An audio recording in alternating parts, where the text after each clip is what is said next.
Sempre fui cético em relação ao sobrenatural, até que comecei a ter aquele pesadelo recorrente. Era sempre o mesmo: uma estrada escura e deserta, iluminada apenas pelos faróis do meu carro. Dirigia sem rumo, até que via uma figura parada no meio da estrada. Nunca conseguia ver o rosto, apenas uma silhueta escura que me deixava paralisado de medo. Então, uma voz sussurrava no meu ouvido, um som distorcido que dizia: "Você não deveria estar aqui." Acordava suando frio, o coração acelerado, e com a sensação de que a voz ainda ecoava no quarto. Tentei ignorar, mas o pesadelo se repetia toda noite, com a voz ficando cada vez mais clara e próxima. Decidi contar à minha namorada, vamos chamá-la de Ana, sobre o que estava acontecendo. Ana é uma pessoa prática, que não acredita em nada sobrenatural, e sugeriu que eu procurasse um terapeuta. Talvez seja só estresse, ela dizia. E, na verdade, era um período difícil no trabalho, lidando com prazos apertados e uma pressão constante para entregar resultados. Mas o terapeuta não ajudou. Ele sugeriu que eu escrevesse sobre o sonho para entender melhor o que ele poderia significar. No entanto, quanto mais eu escrevia, mais intensos os pesadelos ficavam. Uma noite, enquanto tentava dormir, ouvi a voz claramente no quarto.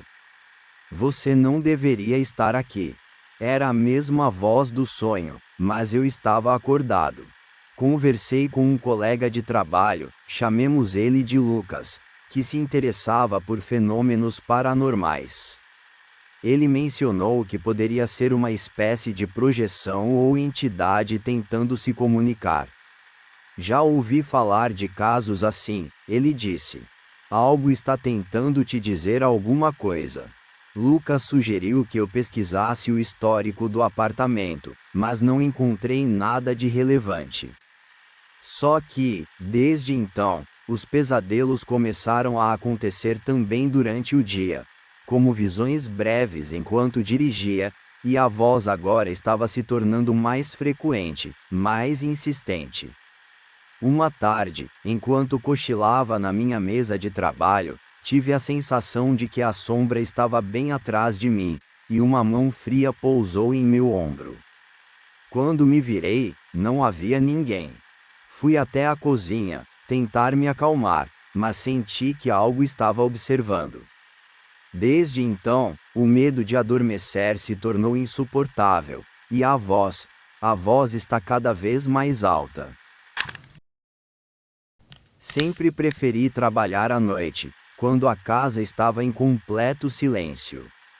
Sou redator freelancer, e o silêncio da madrugada me ajudava a concentrar. Mas naquela noite, comecei a ouvir um choro. Era fraco, como se viesse de muito longe, mas parecia estar dentro da casa. No início, pensei que fosse algum som da rua, talvez uma criança ou até mesmo um gato. Mas conforme os dias passavam, o choro se repetia, sempre por volta das 3 da manhã. Liguei para Marcos, um amigo de longa data, que sempre esteve ao meu lado. Ele trabalhava como investigador particular e já tinha me ajudado a descobrir muitas coisas estranhas em casos passados. Ele concordou em vir passar algumas noites comigo, para tentar entender de onde vinha o som. Marcos tinha acabado de sair de um caso complicado, onde passou semanas investigando um suposto desaparecimento que terminou em tragédia. Ele estava cansado, mas sempre gostou de um bom mistério. Naquela noite, o choro voltou, e foi mais alto do que nunca.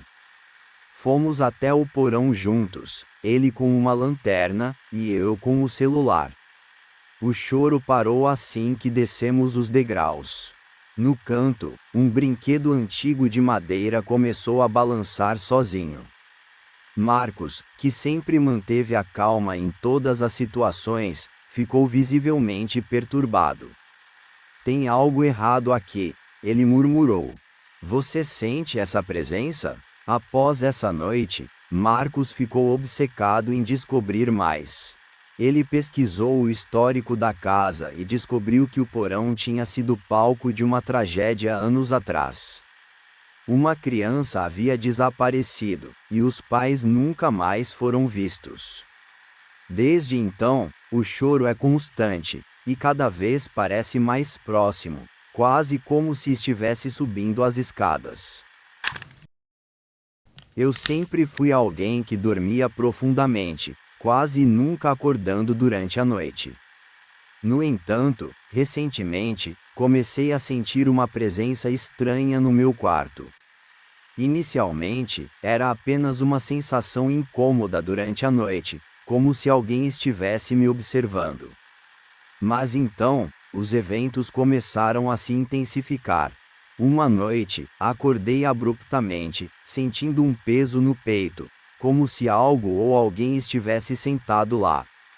No escuro, mal conseguia ver, mas havia uma figura escura, sem contornos claros, sentada ao pé da minha cama. Era uma presença ameaçadora, e o medo que senti era palpável.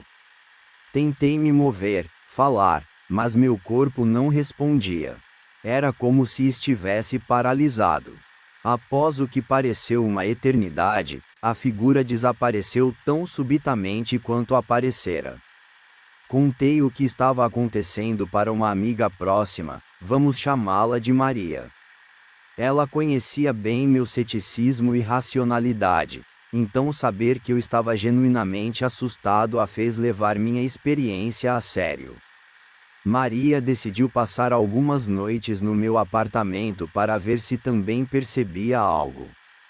Durante a primeira noite em que Maria ficou, ela acordou gritando. Ela me contou que viu a mesma figura escura ao lado de sua cama, olhando para ela. Era como se não tivesse rosto, só uma sombra, mas eu podia sentir que estava me observando, ela disse, visivelmente abalada. Apesar de sua formação em psicologia, Maria estava convencida de que o que estávamos experienciando não era fruto da nossa imaginação. Algo está aqui, e não é bom, ela me disse na manhã seguinte.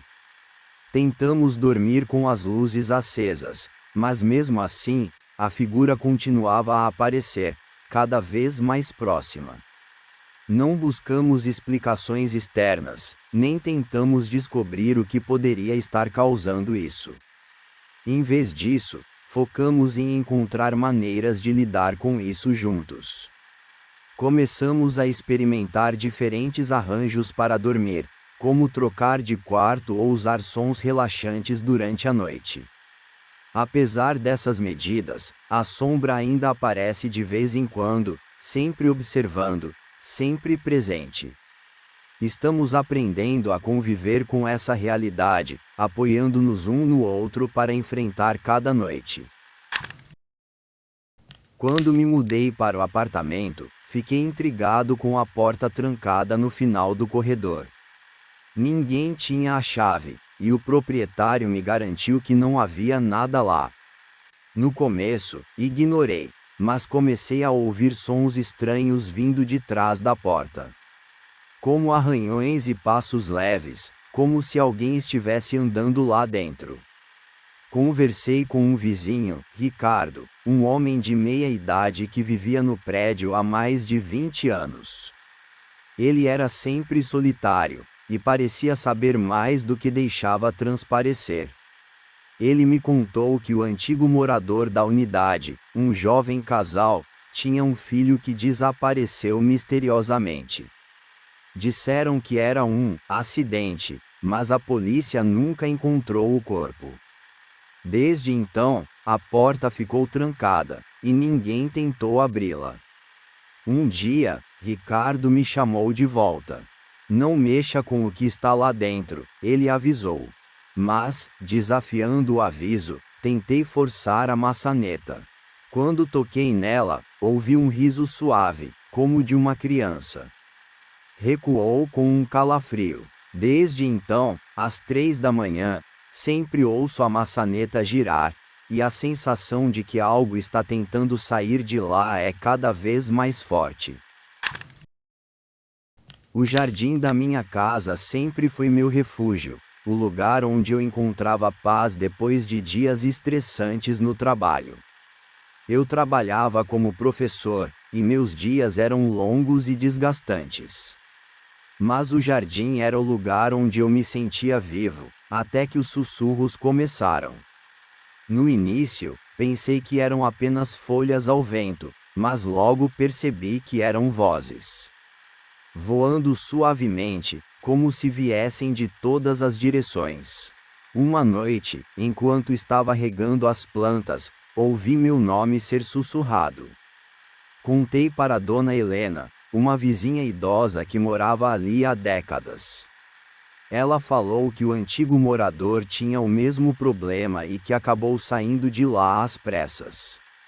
Ele dizia que eles queriam levá-lo, e desde então, ninguém mais queria o jardim à noite. Decidi investigar e descobri que ele, o antigo dono, desapareceu misteriosamente. Sua esposa contou que ele começou a ouvir vozes no jardim e que, um dia, simplesmente nunca mais voltou para casa. Na noite seguinte, fui ao jardim, decidido a confrontar o que quer que fosse. Os sussurros ficaram altos, e senti uma mão tocar meu ombro. Desde então, as plantas começaram a murchar, como se algo ali não desejasse que eu ficasse. Sem cinema em minha cidade, eu frequentemente faço a jornada para a cidade vizinha para saciar minha paixão por filmes. Mas uma noite em particular transformou essa experiência habitual em algo que nunca esqueceria, envolvendo um cinema antigo e um pesadelo que parecia querer transcender a barreira dos sonhos. Era uma noite fria de outubro, perfeita para uma maratona de filmes de terror clássicos em um velho cinema restaurado que eu nunca tinha visitado antes. O evento prometia uma noite inteira de clássicos, incluindo uma versão restaurada de um filme que sempre me aterrorizava e fascinava em igual medida.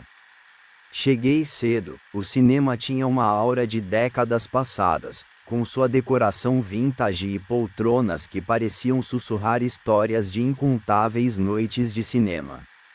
A sessão começou, e eu me perdi nos filmes, um após o outro, cada um trazendo à vida seus próprios horrores e maravilhas. À medida que a noite avançava, o cansaço começou a pesar sobre mim, e meus olhos lutavam para se manter abertos. Durante o último filme, não resisti e acabei adormecendo. Foi então que o pesadelo começou.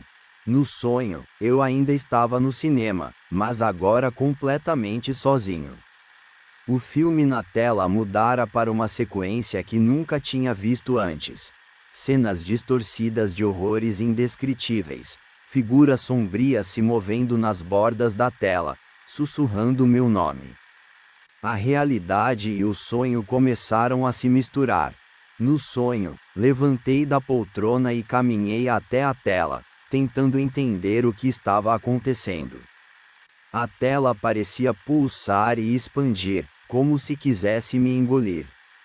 Eu podia sentir o frio do ar misturado com o calor da respiração das sombras que agora pareciam sair da tela, alcançando em minha direção. Acordei de repente, suando frio, com o coração batendo descontroladamente. Olhei ao redor, confuso, apenas para ver que o cinema ainda estava cheio, o filme ainda rodando, e ninguém mais parecia ter experienciado o que eu vivi. Foi apenas um sonho, tentei me convencer. Mas o medo permaneceu, uma sensação inquietante de que algo tinha sido real demais. A sessão terminou e eu saí do cinema às pressas, sentindo cada sombra e cada movimento estranho como uma ameaça. A viagem de volta para casa foi silenciosa, meu coração ainda recuperando-se do terror. Desde então, Aquele cinema e aquela noite permanecem vividos em minha mente, um lembrete constante de que alguns pesadelos parecem muito reais para serem apenas sonhos.